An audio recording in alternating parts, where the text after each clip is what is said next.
ನಮಸ್ಕಾರ ವೀಕ್ಷಕರೇ.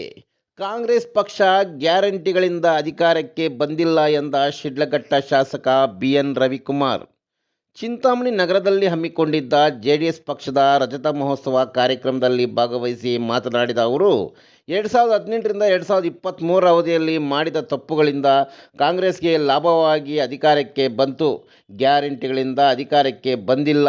ಮುಂದಿನ ಚುನಾವಣೆಯಲ್ಲಿ ಎನ್ಡಿಎ ಅಭ್ಯರ್ಥಿಗಳಿಗೆ 143 ಸ್ಥಾನಗಳು ಲಭಿಸಲಿದ್ದು, ಅಧಿಕಾರಿ ಚುಕ್ಕಾಣಿ ಹಿಡಿಯುತ್ತೇವೆ.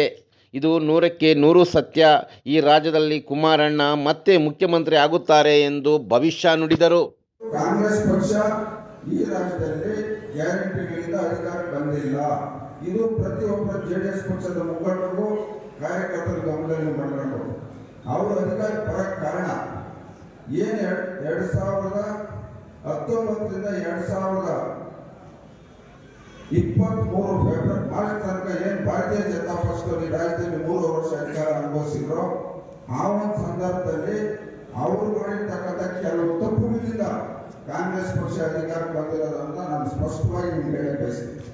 ಇವತ್ತು ಏನು ಭಾರತೀಯ ಜನತಾ ಪಕ್ಷದವರು 2023ರಲ್ಲಿ ಹಳೆ ಮೈಸೂರು ಭಾಗದಲ್ಲಿ ಹೆಚ್ಚಿನಾಗಿ ಜೆಡಿಎಸ್ ಬೆಟ್ಟಿರೋಂಥ ಕಡೆ ಅಭ್ಯರ್ಥಿಗಳನ್ನ ಹಾಕಿದಾಗ ನಾವು 19 ಸೀಟ್ ಸೋತಿದ್ದೀವಿ. ನಾವು ಇದನ್ನ ಪ್ರತಿಯೊಬ್ಬರು ನಾವು ಗಮನದಲ್ಲಿ ಇಟ್ಕೊಳ್ಬೇಕು. ಇವತ್ತು ಉದಾಹರಣೆಗೆ ನಮ್ಮ ಪಾರ್ಲಿಮೆಂಟ್ ಚುನಾವಣೆಯಲ್ಲಿ ಭಾರತೀಯ ಜನತಾ ಪಕ್ಷ ಮತ್ತು ಜೆಡಿಎಸ್ ಪಕ್ಷ ಹೊಂದಾಣಿಕೆಯಾಗಿ ಹೋದಂಥ ಸಂದರ್ಭದಲ್ಲಿ ನಾವು ಫಲಿತಾಂಶ ನೋಡಿದರೆ 143 ಕ್ಷೇತ್ರಗಳಲ್ಲಿ ಎನ್ಡಿಎ ಅಭ್ಯರ್ಥಿಗಳಿಗೆ ಮೆಜಾರಿಟಿ ಸಿಕ್ಕಿರ್ತದೆ. ಈ ಒಂದು ಫಾರ್ಮುಲಾವನ್ನು ನಾವು ಮುಂದಿನ ದಿನಗಳಲ್ಲಿ ಇಡೀ ರಾಜ್ಯದಲ್ಲಿ ನಾವು ಪ್ರಯೋಗ ಮಾಡಿದಾಗ ನಮ್ಮ 2028 ಈ ರಾಜ್ಯದಲ್ಲಿ ಎನ್ಡಿಎ ಸರ್ಕಾರ ಅಧಿಕಾರಕ್ಕೆ 100% ಬರ್ತದೆ.